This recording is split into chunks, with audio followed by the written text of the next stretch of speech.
अमरनाथ, एक ऐसा नाम जो सुनते ही मन में एक गहरे रहस्य और असीम शांति का एहसास होता है ना? सदियों से अध्यात्म की खोज में निकले साधक इस पवित्र गुफा की ओर खींचे चले आते हैं। आज के इस विशेष विश्लेषण में हम इसी प्राचीन गुत्थी को सुलझाने वाले हैं। एक इतिहासकार की नज़र से और एक अध्यात्म खोजी के मन से हम उन कथाओं और तथ्यों दोनों की गहराई में जाएंगे जो इन बर्फीली वादियों में छिपे हैं। जरा सोचिए, ऐसा क्या था जिसने स्वयं महादेव, देवों के देव भगवान शिव को भी पूरी सृष्टि से छुपकर एक एकांत गुफा में जाने पर विवश कर दिया? चलिए इस रहस्यमय सफर की शुरुआत करते हैं। इस पूरी चर्चा का जो केंद्र बिंदु है वो एक बहुत ही गहरा सवाल है। आखिर भगवान शिव को एकांत की आवश्यकता क्यों पड़ी? मतलब जो देवों के देव हैं, जो कण कण में वासी हैं, उन्हें अपनी ही बनाई सृष्टि में छुपने की क्या जरूरत पड़ गई? दरअसल इसका जवाब उस ज्ञान में छिपा है जो वो साझा करने वाले थे। ये कोई आम कथा नहीं थी।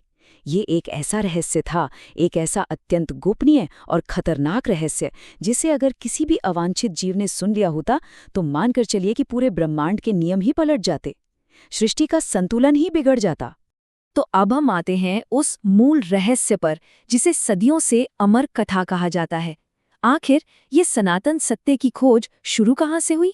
ये कथा असल में जीवन और मृत्यु के उन गहरे सवालों से शुरू होती है जो हम सबके मन में कभी न कभी उठते हैं। हुआ कुछ यूं कि एक बार कैलाश पर्वत पर माता पार्वती की नज़र भगवान शिव के गले में पड़ी मुंडमाला पर गई। उन्होंने बड़े ही सहज भाव से पूछ लिया कि प्रभु, ये मुंड किसके हैं? और यकीन मानिए, भगवान शिव का जो उत्तर था वो चौंकाने वाला था।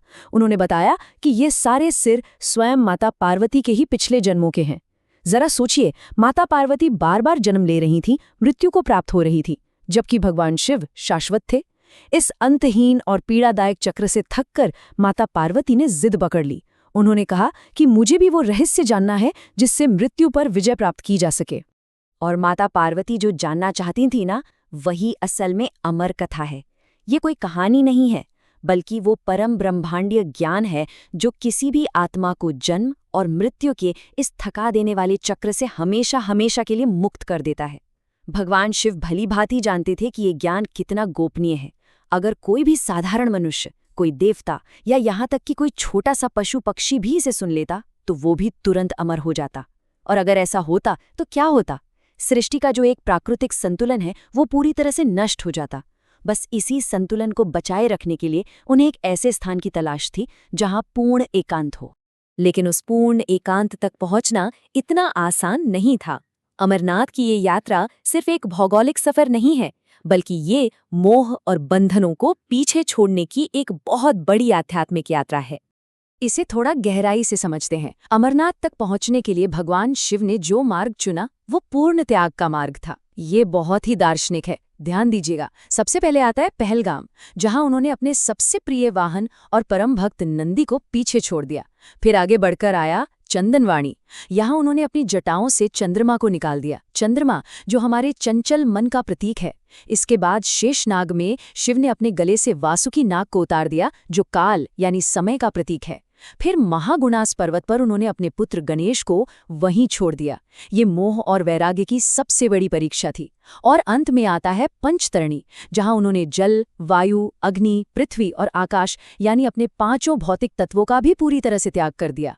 सभी भौतिक बंधनों को, समय को, अपने चंचल मन को, रिश्तों को और तो और अपने भौतिक स्वरूप को भी पीछे छोड़ने के बाद ही भगवान शिव और माता पार्वती ने एकदम पूर्ण विरक्ति की स्थिति में उस पवित्र गुफा के भीतर कदम रखा।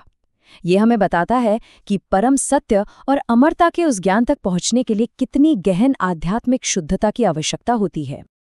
अब जब वो गुफा में पहुंच ही गए तो वहां क्या हुआ?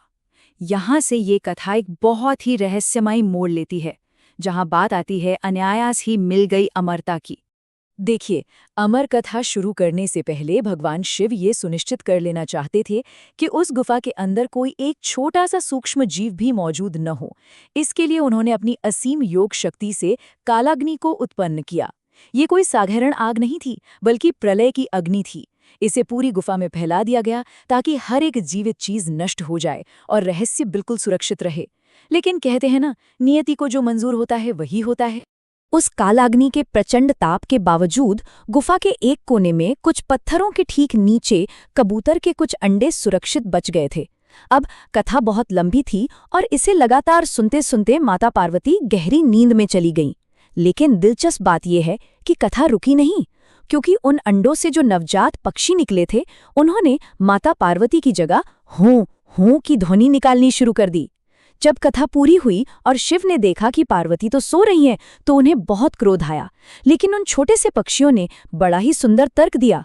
उन्होंने कहा कि प्रभु, अगर आप हमें मार देंगे तो आपकी इस अमर कथा का अर्थ ही झूठा साबित हो जाएगा। ये अत्यंत गूढ़ ज्ञान सुनकर भगवान शिव शांत हो गए और उन्होंने उन कबूतरों को क्षमा कर दिया। इतना ही नहीं, उन्हें शिव और शक्ति के प्रतीक के रूप में हमेशा हमेशा के लिए अमर होने का वरदान भी दे दिया। पौराणिक कथाएं तो अद्भुत हैं ही, लेकिन आइए अब इस तीर्थ स्थल को एक अलग नजरिए से देखते हैं, आस्था और आधुनिक विज्ञान के संगम के दृष्टिकोण से। इस पवित्र गुफा की आधुनिक खोज को लेकर एक बहुत ही प्रसिद्ध लोक कथा है, जो लगभग 1850 के दशक से जुड़ी है। ऐसा माना जाता है कि बूटा मलिक नाम के एक मुस्लिम चरवाहे को एक दिन एक रहस्यमयी साधु ने कोयले से भरी एक बोरी दी। जब वो चरवाहा घर पहुंचा और उसने बोरी खोली तो वो हैरान रह गया। वो सारा कोयला शुद्ध सोने में बदल चुका था। जब वो धन्यवाद देने वापस उसी जगह गया तो वहां कोई साधु नहीं था, बल्कि उनकी जगह पर यह विशाल रहस्यमयी गुफा थी और अंदर वो दिव्य बर्फीला शिवलिंग चमक रहा था। ये घटना आज भी पीढ़ियों के लिए हिंदू मुस्लिम एकता का एक बहुत ही सुंदर और प्रेरणादायक प्रतीक मानी जाती है। अब यहाँ आकर हमारी गहरी आस्था और हमारा आधुनिक भूविज्ञान दोनों एक ही स्थान की अलग अलग व्याख्या करते हैं। एक तरफ तो करोड़ों लोगों की अटूट धार्मिक आस्था है, जो ये मानती है कि ये बर्फ का शिवलिंग स्वयंभू है, मतलब स्वयं भगवान शिव का अपने आप प्रकट हुआ एक दिव्य रूप। और वहीं दूसरी तरफ वैज्ञानिक तथ्य है। विज्ञान कहता है कि ये गुफा चूना पत्थर और जिप्सम से बनी एक कास्ट टोपोग्राफी यानी एक विशेष प्राकृतिक संरचना का हिस्सा है। होता क्या है कि पहाड़ों से पिघलता हुआ पानी दरारों से रिसकर गुफा की छत से बूंद बूंद करके टपकता है, और क्योंकि वहां ठंड बहुत अधिक होती है, वो पानी नीचे गिरते ही जमने लगता है। नीचे से ऊपर की ओर बढ़ती हुई इस प्राकृतिक बर्फीली संरचना को विज्ञान की भाषा में आइस स्टेलिग्माइट कहा जाता है। देखा जाए तो दोनों ही नजरिए अपनी अपनी जगह इस स्थान की अद्भुत और चमत्कारिक प्रकृति को ही दर्शाते हैं। लेकिन अगर आप सोच रहे हैं कि ये गुफा सिर्फ 19वीं सदी में खोजी गई थी, तो चलिए इतिहास के पन्नों को थोड़ा और पीछे पलटते हैं और इसके प्राचीन प्रमाणों पर नजर डालते हैं। जब हम ऐतिहासिक दस्तावेजों की गहराई में उतरते हैं तो पता चलता है कि ये तीर्थस्थल हमारी और आपकी कल्पना से कहीं अधिक प्राचीन है। भृगु पुराण के अनुसार महर्षि भृगु वो पहले व्यक्ति थे जिन्होंने सबसे पहले इस गुफा के दर्शन किए थे। इसके अलावा कश्मीर के एक बेहद प्राचीन ग्रंथ नीलम पुराण में, जो लगभग 1400 वर्ष पुराना है, इसका उल्लेख अमरेश्वर के रूप में किया गया है। 12वीं शताब्दी में लिखी गई राजतरंगिणी तो स्पष्ट रूप से ये बताती है कि ईसा पूर्व के समय में भी बड़े बड़े राजा महाराजा यहाँ पूजा करने आया करते थे। और तो और 1663 में जब फ्रांसीसी यात्री फ्रैंकोइस बर्नियर यहाँ आए तो उन्होंने भी अपने यात्रा वृत्तांत में इस जगह का बहुत ही विस्तार से वर्णन किया। ये सारे ऐतिहासिक प्रमाण इस बात की गवाही देते हैं कि अमरनाथ की ये यात्रा सहस्राब्दियों से लोगों की गहरी श्रद्धा का केंद्र रही है। तो इन सभी बातों को एक साथ पिरो कर देखा जाए तो निष्कर्ष क्या निकलता है? चाहे आप अमरनाथ को उस रहस्यमयी अमर कथा के नजरिए से देखें, या प्रकृति के एक अद्भुत वैज्ञानिक चमत्कार के रूप में, या फिर सहस्राब्दियों पुराने एक ऐतिहासिक साक्ष्य के रूप में, इसका जो मूल संदेश है वो कभी नहीं बदलता। ये दुर्गम और कठिन यात्रा असल में हमें अपने बंधनों को, अपने मोह को और अपने अहंकार को पीछे छोड़ना सिखाती है। अंततः ये तीर्थ यात्रा सिर्फ उस बाहर की भौतिक गुफा तक पहुंचने के बारे में नहीं है, बिल्कुल नहीं, बल्कि ये यात्रा अपने भीतर छिपी उस असीम और अमर शक्ति को पहचानने के बारे में है। क्या आप भी अपने भीतर उस अजेय शक्ति को जगाने के लिए तैयार हैं? इस ज्ञान भरी चर्चा में हमारे साथ जुड़ने के लिए आपका बहुत बहुत धन्यवाद।